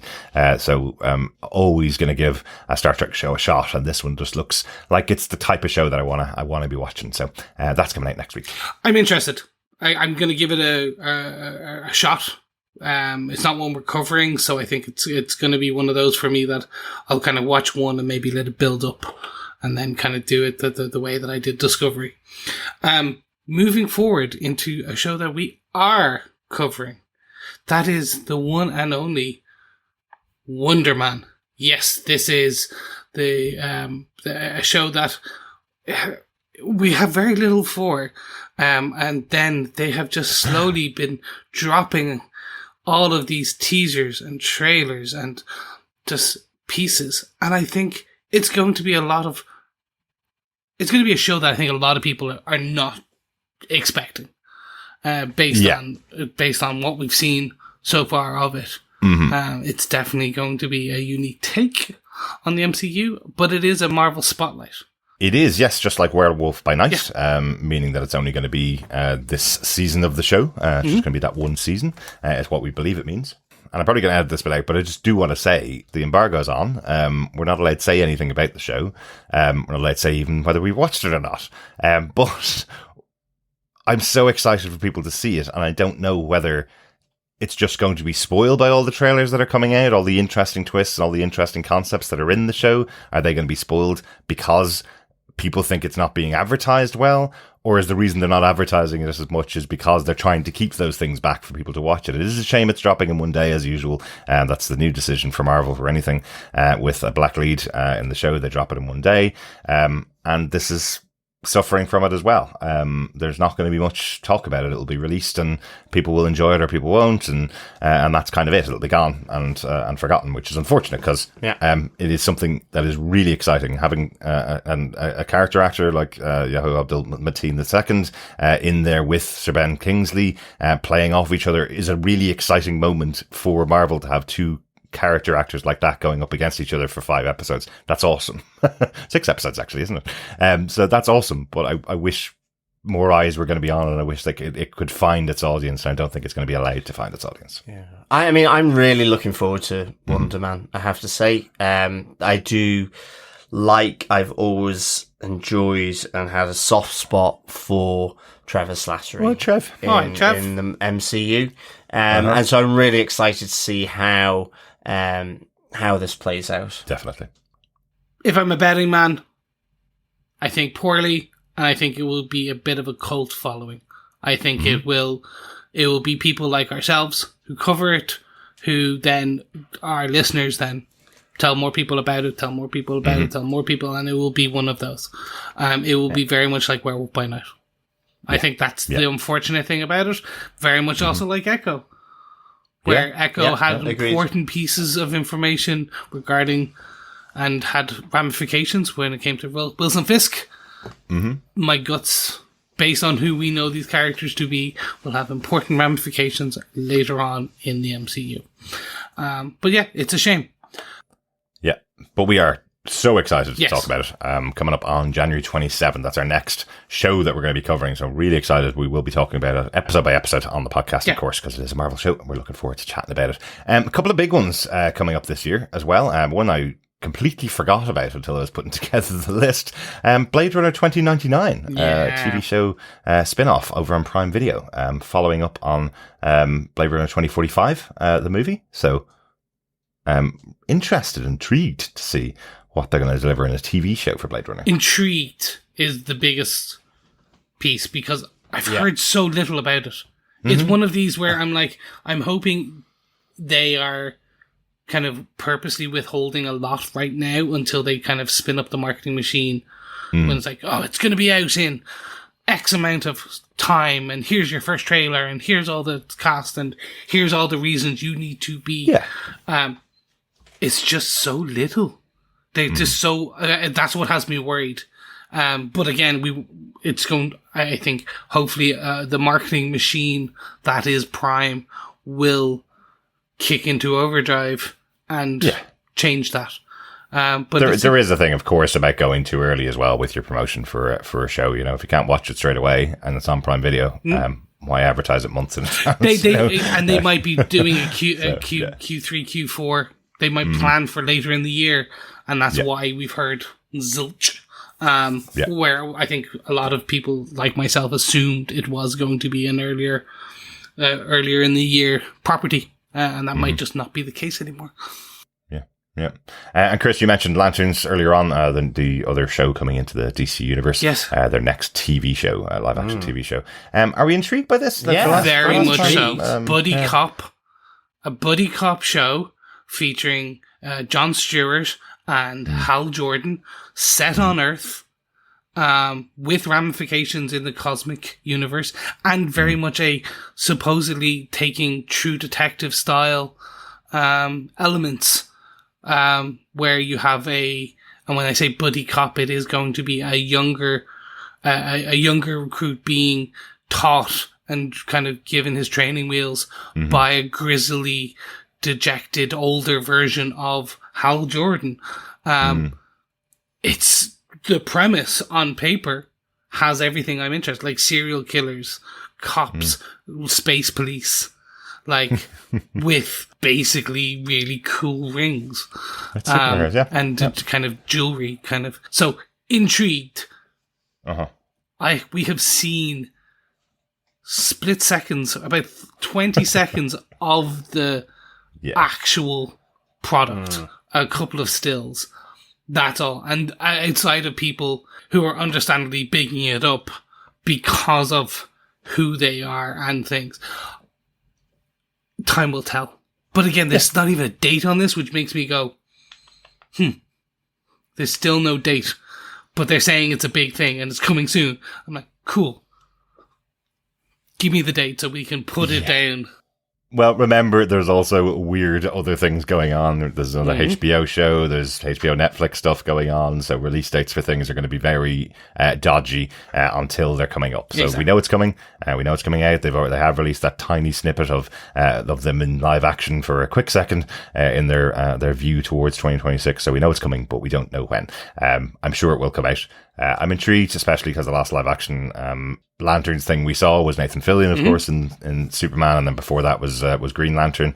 Both not great versions of Lanterns, but let's see what it'll be like on TV. One that came out of absolutely nowhere for me is the live action Spider Noir with Nicolas Cage reprising his role from the animated Across the Spider-Verse as Spider Noir. Chris, this is going to be epic. If they lean in correctly, this can go one of two ways. This can be Dick Tracy. This can be like the movie Dick Tracy. This can be campy AF. Could be just like, where are they going with this? Or they lean into what the assumed elements of this is, almost like it's going to be a dark, gritty noir show. It's in the name. In the name. And that's where you, like, if they go down that road, then I think you might end up having something quite interesting. Nicolas Cage has stopped doing just paycheck gigs, which he actively talked about. He did a large stint of time where he was just paying off his loans. And, so he is now back into, I want to call it a renaissance period for Nicolas Cage. And I think this could be a really fun property. Yeah, absolutely. Or it could be, as I said, Dick Tracy Who Framed Roger Rabbit level of just campy and like, no, this is done. We're done after one episode and bounce. Need I remind anyone about Jupiter's Legacy? A show that everyone watched one episode of and went, nope, we're out. There we go. Including us. Including us. That was so bad, so bad. I have hopes for Spider Noir. Like, great in the animation. Yep. It is Nicolas Cage. I mean, he was there in Longlegs the watch this year. I think after Longlegs, you never want to see Nicolas Cage on screen again. Well, that's true. He is terrifying in that movie. But it was really good. Yeah. Great little horror thriller. And, you know, Spider Noir could be, you know, the Prime's version of Wonder Man. You know, just how they do it. Yeah, could be. Yep. Could be. And so let's wait for it, give it a go, and let's pray to all the gods that it's nothing like Jupiter Legacy. Yeah, hope so. On to another show that we are covering definitely next year after speculation and renames going on for about 3 years. The original title, Vision Quest, is definitely now confirmed for the show with Vision and all the Visions and all the people who've done voice acting for inside Tony Stark's suits are all returning together for Vision Quest, which is the third part in the trilogy of shows following from WandaVision through Agatha All Along and into Vision Quest. So intriguing. It's what gives me hope for it, to be honest. That should be cool.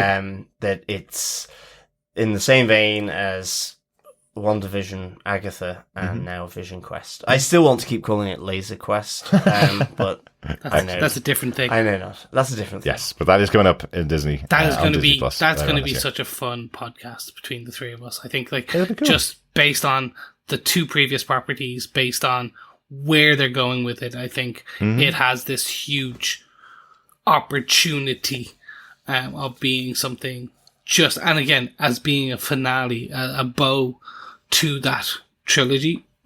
Perfect. Absolutely. Another one that we're probably going to be covering, Star Wars Maul Shadow Lord. This is by the same studio, of course. Disney and Star Wars produce all of the animated Star Wars shows, but this is from the same studio that gave us Clone Wars, Rebels, and Bad Batch. Bad Batch, one of the shows that we covered every episode of for Star Wars, and I'm really intrigued to see Maul return. Somehow, Darth Maul returned. Yeah, he's still alive. He is. I guess he's now Mecha Darth Maul at this stage. No, semi-Mecha. No, you'll have to be full Mecha at this stage. I don't know exactly when it takes place in the timeline, whether it's pre-Phantom Menace or whether it's post-Phantom Menace, pre-Clone Wars, whether it's after Clone Wars. Yeah, you know. Play on Shadow. Yeah, so he could be in the shadows. So, yes. Indeed. Yeah, no, I'm looking forward to that. Anything that sort of comes from that wheelhouse of Clone Wars, Bad Batch, Rebels, I'm definitely in for. Yeah. Moving forward then to something we probably won't cover, but again, after such an amazing kind of finale, we do have Stranger Things Tales from 85 coming to Netflix. The animated show. Which tells the story and some hidden tales from between seasons. Tape decks from the 80s. Yeah, mixtape, if you will. Yeah, exactly. Of just some additional stories have happened that between the seasons and kind of expand out some bits, which is going to be fun. I hope so. Yeah. I think the intriguing part about it is just because it's Netflix, they always like to do these animated shows and they come out sometimes in the completely wrong way. I have a feeling this is one that they were going to be putting out in between season 4 and season 5, and now they've got it, the animation's done, and they're going, you could probably put it out next year. People still like Stranger Things, I guess. Put it out then. Yep. I guess that's what they're doing, because it seems like such an unusual thing to go backwards after you finish the story and tell a year in between two seasons centered on Nancy. The only thing I can think of is that they're going to there has been rumors of other spin-offs happening in the future from this universe of Stranger Things. The only thing I can think of is that maybe there's a thread line there, and that's a post-announcement kind of like, and if you like this episode, here's Nancy doing her thing in college. Blah, blah, maybe. There. Yeah. Vecna's alive. No. The Vecna's no more. From something we won't cover to something we'll be covering, and something that is going to be just speaking of feathers in the cap and The ends, Boys. The Boys, season 5. The Garçons. Oh, gents, after Gen V season 2, this has risen to my most anticipated pieces of media for the year. Like, and again, this is a year where Spider-Man film is coming out, and The Boys season 5 is still my most anticipated. Now, Spider-Man's directly under it, but this season, like, Eric Kripke has done so well in how they pulled this together. The Goldstein and Rogan being involved, and into like just what they've done with this universe, what they even Diabolical, a fun side project of an animated, which sadly we're not getting any more of. Just it is going to be, I think, a thing that again the three of us podcast about, and is going to be the speculation of each episode of, oh my god, are they going to do, oh, look how they've done with this character, oh my god, what this means for the rest of, like, the trailer alone had me going, how are they back? Ooh, what are they doing there? And yeah, it's going to be something I think the rest of our fellow boys and girls are going to enjoy as well. Absolutely, yeah. Without a doubt, The Boys is our biggest show on TV podcast industries. The fact that it's coming to an end, the fact that these characters are going to be put to rest and move on. There will be other shows again within The Boys universe, possibly another Gen V season, but the main series closing out next year. I know one of the things that we talked about when we talked about the 4th season of The Boys was there was a lot of setup there for the final season as it got towards the end of the season. So it'd be great to see that play out next year. And that cast is just phenomenal. And the writing's fantastic. So really looking forward to closing out The Boys.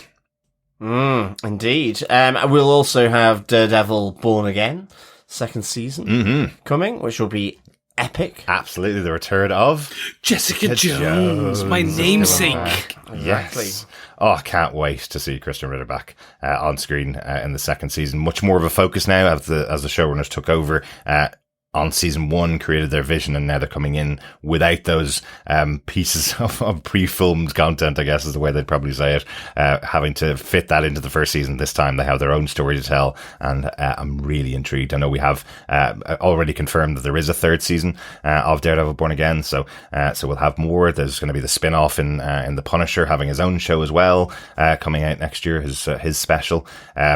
Again, the return of Jessica Jones, which is rumoured to mean that we will have a Jessica Jones series. And my favourite quote this week, Vincent D'Onofrio saying that he would love if himself and David Tennant's Kilgrave would get to meet up at some point in live action. How cool would that be? Bring back Kilgrave for the 3rd time because he is such a great character. Yeah, so excited to see what they have in store for Born Again. Yeah, everybody on board there knows they want to make something big and something that the fans are going to enjoy. So yeah, very excited about that. Yeah, and probably no Danny Rand. Well, yeah. Well, but we might get Luke Cage. Let's see. Or at least if there is a Danny Rand, he may have gone out to do some martial arts training before. It'll be a different Danny Rand, yes. sure. Yeah. Just mentioned again, there's another House of the Dragon. Season 3 is coming out this year. Again, confirmed over the winter period. We don't cover the Game of Thrones shows on here, but we do watch them. They have confirmed that this is the penultimate season, so I think season 4 is the final season of House of the Dragon. So again, a good thing when you're doing a pre-existing book to tell your audience, look, we've only got a few seasons of this. It's not going to go on for eternity. We're not going to spin it out forever. So 2 more seasons to go on House of the Dragon. Yes. Kind of cool. Then another Netflix property coming out, 3 Body Problem season 2. That is, if you have not watched season 1, that is something you should. It is an interesting. Watch it again though. Yeah, I was going to say there's definitely bits I'm going to have to rewatch just ahead of season 2. Yeah. I think there's some episodes of that I watched and then went, I better watch that whole episode again. No, agreed. Like, I got it. Yeah. I'm trying to think when season 1 came out, but it's at least, a good 18 months, if not 24. Yeah. So I'm like, okay, I need to watch this again. I mean, quicker people. Think Corrie, Emmerdale. But they don't have the kind of turnaround. They don't have the budgets, John. No. If you're going to make this type of high-level sci-fi and fantasy shows, you have to give them 2 years. It's just sad that it's only 6 or 7 episodes as well as being a 2-year wait. It's not 2 years and then we get 22 episodes of the show. The other Star Trek show that's coming back next year is Strange New Worlds, the 4th of 5 seasons. Strange New Worlds has been such a great Star Trek show. I've absolutely loved the characters they brought to the screen, and Strange New Worlds. It's been so much fun spending time with Pike and Spock on the bridge and all the rest of the cast. We get Dr. McCoy, Bones, played by someone who we all know, certainly from a Marvel property previously, in terms of Thomas Jane. Yes, he was the Punisher. And he was also in The Expanse. Yes. So Thomas Jane is returning to space. It's so cool. That's such a cool idea. And Carl Urban played him in live action before as well. So, this is a property we should be covering. We should be covering Star Trek Strange New Worlds, but we will sit back and just enjoy every single episode of it once again. The other shows that we are definitely covering, we've got 4 more to go. The Witcher, the final season 5, expected to come out in 2026. So hopefully we're going to be covering that. The whole plan was they filmed them back to back so that they could deliver the story and end the story within that 2-year period. So we don't have a massive wait like we did between season 3 and 4. And maybe we'll remember some of the character names this time, John. What do you mean, that was our Siri? big problem. Yeah, filter thoughts. when we sat down to exactly, but when we sat down to record the podcast, we literally had to list out every name of every character with a kind of description of them, because we just had no idea who any of the characters were. It had been way too long. With the exception of Henry Cavill, I didn't know anyone. Yasker. Well, Yasker's wig. he didn't return. I mean Liam Hemsworth. No, I mean his brother, Hemsworth Jr. No, you're right with Liam, John. It was Liam Hemsworth. It was. Yes, we got a Hemsworth. Yes. We got a Hemsworth.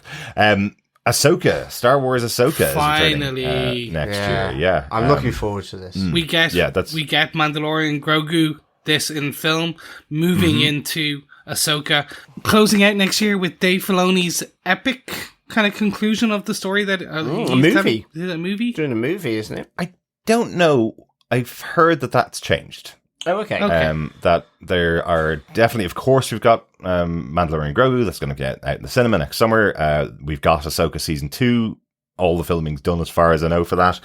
Just final touches on that and due to be out in 2026. Anything after that is... No, we've Last Starfighter. Yeah, that's okay. confirmed. Well, fair enough. Yeah, so Filoni is taking his time and building out his world, and the plan was that eventually it would end with a movie where everyth's brought together, but there's other tales that he wants to tell, and I'm not sure how those are coming together. Okay. So strange. Yeah, that is odd. I thought there was some real momentum building around Dave Filoni, and rightly so. So because otherwise it becomes development hell, and it becomes like 4 years later, and you're like going, well, okay, what's happened here? We've got to like get our grey matter going again. I mean, that it is part of the increasing issue of the distance between properties and seasons. Well, I'd say realistically, what they're looking for is a hit with Mandalorian Grogu, and then they don't want to nail their flag to the mast until they know how many people are going to go out to the cinema to watch a big screen version of a show that they can watch on TV on Disney Plus. That has been Disney Plus's problem so far. People are just going, well, I could just see it in a month's time on the television, or 17 days time, which is apparently the new one. So why would I go out to the cinema and watch it? Well, that's the choice they've made, isn't it? It is. So they may not have a massive movie to close out the Dave Filoni world. It is a shame. It is a shame. It may just be a massive show. But I am looking forward to Ahsoka. Me too. Nonetheless, I think Grand Admiral Thrawn live action. I'm there, here, anywhere for it. Absolutely. In fact, Ahsoka isn't the prime reason why I would actually be sort of watching the show anyway. It is for Grand Admiral Thrawn. Absolutely, he's cool. But they're both cool. Absolutely. Thrawn just slightly more. Because I read the books as a kid, so it's always been with me. Absolutely. We're also with A Ring of Power, or the Rings of Power, I should say. Yes. And that'll be on its third season. So it'll be interesting to see how that works, or whether they'll do a Wheel of Time on it. Well, big changes. Season 3. Yeah, big changes. Moving from New Zealand to production to the UK. So that's one of the big changes. Another one is a bit of time jump. Apparently, a couple of years time jump into more of the early War of the Rings. Yeah, it'll be interesting how they they incorporate Reading into. It's like suddenly they're in the middle of they're in the middle of Manchester, wearing all their gear from Rings of Power. I believe most of the outside shots will still be from New Zealand. They've done a lot of shooting over there. So this is the Lord of Solihull. Call blimey. Excellent. Call blimey, Governor. Yeah. There's Sauron. All right, both. All right. In fairness, 90% of the cast is British, Yeah, so they are just moving closer to their homes, not being stuck in New Zealand. Yeah. Although, Call New Zealand's blimey. Awesome, so. I've not got a holiday anymore. I'm stuck next to my home. Exactly. And then closing out the topic of the last show we will be covering right now for this year is Invincible, the next season 4. That Derek and I will bring you all of that as it drops. Hopefully they will not be they have told us so far that they will not be splitting it in half and doing anything crazy again, and it will not be a crazy wait. But let's wait and see, and when it delivers, it will. Yeah, I love how they've been doing Invincible. They've been confirming 2 seasons at a time to allow the animation house to deliver 1 show a year. So that is our guaranteed show every year, which is great. We get 8 episodes of Invincible. After that debacle where they put out 4 and then another 4 a couple of months apart, which was a bit of a weird way to do it. And they know that themselves. So they've said they're going to hold on to them, put out 8 episodes they've learned in a row. So they know that that's what people want to see. So yes, it's coming. Exactly. It's coming. Exactly. On to movies for the year. A brand new year, a brand new set of MCU movies, but only 2 of them this year. Last year we had 3. This year we have Spider-Man Brand New Day, being directed by Destin Daniel Cretton, who gave us Shang-Chi and the Legend of the Ten Rings. He's also giving us Wonder Man this month as well, which is kind of cool. So he's got massive projects going on. And the only confirmed character that we can talk about really is that Sadie Sink from Stranger Things is joining Spider-Man Brand New Day. Lots of speculation as to who Sadie Sink is playing. Everybody's kind of going, well, with the red hair, is she another MJ? Is she Gwen Stacy? Is she another character we don't know? So yes, she says the worst thing about getting the role in the movie is that she can't tell anybody who she's playing. So every time she's being interviewed about Stranger Things, somebody asks her and she goes, I'm going to slip up one day. I'm just going to say the character's name by mistake. But she hasn't yet. No, so she hasn't. There's, if you go on any form, any property, there is multiple rumors of who she is. There are some more substantiated ones as well. But time will tell. Yeah. I can't tell anymore what's a substantiated rumor because people throwing these movie synopses into AI to say what would a rumor that would land very well tends to come out with something. So I have no idea. She is returning in Doomsday. She is returning exactly. in Secret Wars as well. So she is a major character. We can make that assumption. Yeah, absolutely. But so excited for Destin Daniel Cretton. Yeah. What a year that's going to be starting off the year with Wonder Man and then landing in Spider-Man Brand New Day. Really looking forward to it. As I say, I mean, Shang-Chi is just the one that keeps on growing for me. Yeah. I think it's really nicely done. Absolutely. So, yeah.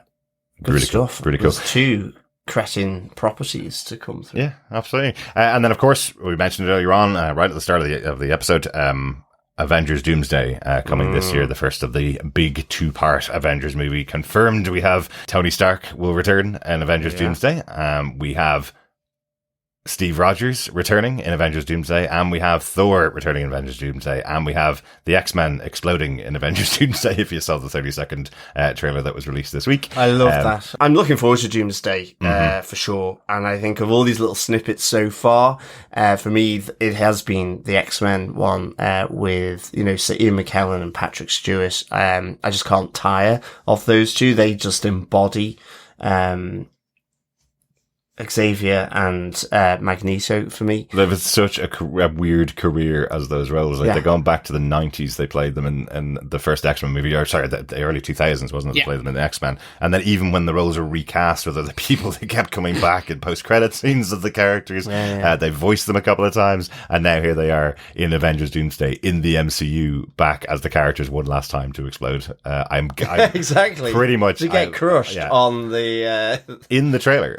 They get crushed, they explode. I mentioned earlier on, I have the theory that everything we're learning now, all the trailers that we're learning now, the teasers that we're learning now, is just giving a moment to characters that aren't going to appear in the movie. And I'm wondering why people are speculating, about, won't it be great to see Tony Stark on screen again with Steve Rogers? It's not going to happen. That's, it's not going to happen. These are all cameos to begin the movie, as far as I can tell. We will get a story trailer later on in the year, but they probably want to keep a lot of that under wraps, and they want to give you the things to get you into the movie theater. But I can't imagine we're going to see Chris Evans back for 2 movies. No, one movie. Like it's Doomsday. Like they are going. They have said in the Steve Rogers will return in Avengers Doomsday. It is. I don't think it's the intro. I think it will be like Infinity War, which they are going to have a big moment where these old characters sacrifice themselves towards the end. Well, not sacrifice, but these characters have died throughout the film. Mm-hmm. And by the end, the setup for Secret War, and the end of Secret War is the next chapter where you have the new X-Men. You have all these new characters, the new, potentially, Steve Rogers, the new Tony Stark, if they want to do that. You're going to have all these new people. But I think they'll give Chris Evans that one piece where he raises his shield and a version of his shield. They'll do all those bits, but I don't think it'll be the first 10 minutes. I think it's the first 2/3. We're going to have to agree to disagree, because I'm expecting him to kiss his baby's head goodbye as oh no, they take. I think they take the babies. In the opening sequence, that's my speculation. But the baby will get lobbed into space. And hopefully that it survives. Maybe the Fantastic Four are going around the multiverse, picking up the children of all the superheroes in the worlds that are being crushed. Maybe that's what the plan is. It could be more like refugees, that type of thing. Who knows? Yeah, exactly. We'll see in December. But weirdly, the other announcement of a massive movie franchise having its 3rd part came last week. Dune 3, which is another $1 billion movie franchise, is releasing on the same day as Avengers. They're going to make That's so odd. But to make that announcement after the promotional campaign began for Avengers, Chris, that's the weird part to me. It's not like Denis Villeneuve doesn't know Avengers is out there. Most of his cast were in Marvel movies and are going to be in Avengers. The studio knows it's coming. It just seems crazy to me, especially because his movies are also about 3 hours long. So if you were to do the Barbenheimer thing, going to see both Dune 3 and Avengers Doomsday in the same day, you're spending 7 hours watching those movies. And 100 euros. And about 100 euros, yes. I think it is the studios playing chicken, and literally who will blink, who will move. Yeah. It will be Dune. Like Dune will exactly. there is only so many IMAX cinemas. There are only so many that will and unfortunate for Dune, Marvel has a bigger audience, especially when it has a younger audience, so more people will bring the kids to Avengers than they would Dune Part 3, Dune Messiah. I see Dune having to move. I would expect they would, and that's why I'm so surprised that they came out with the announcement in such close proximity to the Doomsday start of the promotion, because they knew it was coming. But is it after Doomsday or exactly the same day? It's on the same Friday. Yeah, no, that is a bit weird. I mean, so to me, it's almost like they're saying they're believing the hype that Marvel's done. Yeah. And they're going to take up the cinema seats that Marvel aren't going to sell for Doomsday. I think it's almost like the studio going, nah, we've seen your movies this year. They made $500 million. We made $1 billion with the last Dune, and the Dune before that, we're going to take the IMAX screens. It's almost like this massive challenge. I don't believe that's the case. I think it was someone that wrote out the date and didn't realize. But it's crazy. Yeah, maybe. I mean, I would say that there'll be some movement. I mean, look, and whether they decide to do a Barbenheimer and sort of do a Doom's Dune or whatever, I don't know. But we'll see. Avengers Doomsday, John, is what it's all called. Yeah, you missed that. Avengers Doomsday. Yeah. I hadn't seen that. I think Doom June sounds better. Doomsday. It's a Dune. One other big movie that's coming out next year to close us out. Christopher Nolan returns to the cinema, and you can't out Christopher Nolan. Tickets were on sale for this movie a year ago, like a concert. The Odyssey is coming out in the cinema in June of this year, I think it is. They've already had a preview in IMAX a couple of weeks ago, about 10 minutes, like Christopher Nolan has always done. Yeah, at the start, wasn't it, I think? Yeah, and it looks epic, as you would expect from an epic tale. Can Christopher Nolan pull off the 5 movies in a row over £1 billion, is the question. Who knows? I mean, let's face it, who thought Oppenheimer would run fair. a summer blockbuster? Yeah. I think, there is this kind of notion, it's like with Sinners this year, the notion of putting them in prime formats. Yeah. Okay, not everyone is necessarily a Christopher Nolan fan, whatever, but I think, like, he gets the eyes because he does something very different. In a sense, for modern cinema, in that he holds a shot and allows the shot and the people in it to do the interest, not kinetic camera work. In the same way as Villeneuve. I mean, this is the point. Actually, the Odyssey, Dune 3, they'll have very similar approaches or philosophies coming from them. Not necessarily the same, not the same style, slightly different, but they both promote IMAX, in-camera action. They're not necessarily going to shy away. You can't with something like a science fiction epic, in terms of Dune. But, they look at this. I think, Ryan Coogler is equally the same. He's done a lot with Christopher Nolan. Nolan actually has done a lot to, like he said, the 6-minute preview was before Sinners, getting its IMAX showing. There's a lot of these different formats. I think even like Cine Film or something like that. There's really off-kilter kind of format. I think was used by I think Aronofsky or someone recently. I've got that totally wrong, but I know. And again, another director using a really off-kilter format. So I think just on that, it's something different. Yep. And that's the difference, I think. It'll be interesting to see. It's just always exciting to have a Christopher Nolan movie. I agree. Because you have no idea. And you have no idea why people go and see them. And then you see the movies and you go, these are great movies. But I don't know how people have decided to go and see this epic movie. They could have stayed at home and watched Percy Jackson on TV, or they could go out and watch The Odyssey and pay $40 to watch Christopher Nolan's Odyssey. Like, when he started out as a filmmaker, you were watching him because he was an indie filmmaker with an interesting eye, and now he's made comic book movies, he's made sci-fi, he's making The Odyssey now. So he just has an interesting point of view that people want to check out in the cinema, and never count him out. He looks like he's on for a $1 billion movie again this year. Yeah, I mean, because he loves the genre as well, so he'll place the genre in a weird setting like he did with The Dark Knight. Yeah. Well, yeah. Equally, you just know, I say you don't just know, but like, to what extent the Harryhausen films, they're the kind of things that immediately spring to mind to me. It's like the skeleton stop motion. I mean, brutal. Yeah. But iconic. Watch that. Yeah. Iconic. Exactly. Absolutely iconic. And we haven't seen any of that yet in the trailers or the previews. Like, the fantasy I'm not saying he's side. going to suddenly... Yeah, exactly. It's not like he's suddenly going to be doing stop motion, but there's going to be nods or something. Maybe. I just wonder, because these types of epics have taken down quite major directors in the past. Remember Ridley Scott with Kingdom of Heaven? It pretty much destroyed his career when he did 7 different versions of that movie it is good. There's a movie in here that somebody will like, and eventually he did get a great movie of it. But we have lost directors along the way when they try to do these type of epics. So hopefully, Gladiator, the first one, yes. Absolutely. That is it, I think, for everything we could possibly be talking about in 2026. Make sure you stay subscribed to the podcast and tvpodcastindustries.com to find out what we are covering. We will be starting with Wonder Man this year, of course, covering all of the MCU shows and movies coming out this year, and lots of other stuff, I'm sure, as well. We do have some feedback on some of the upcoming shows for 2026. Over on Facebook, Corey Gannon says, I've never missed a Spider-Man movie in theatres. Even though my local theatre closed in 2024, I'm damn sure going to see Brand New Day, even if it's an hour drive away from me. That's I can get behind that.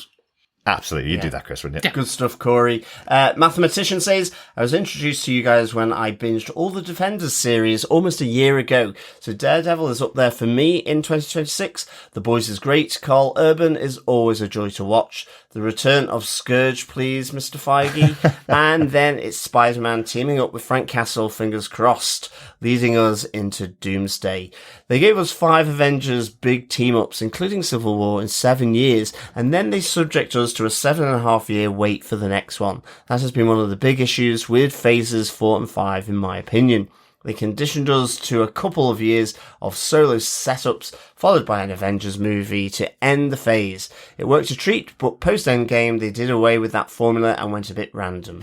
That left the staunch fans still lapping it up, but the casual fans need those team-ups to keep their interest, hence a paltry 200 million worldwide for the Marvels. But of course, for us avid MCU fans, it's all about December. I'm even looking straight through my summer holiday this year in anticipation of Doomsday.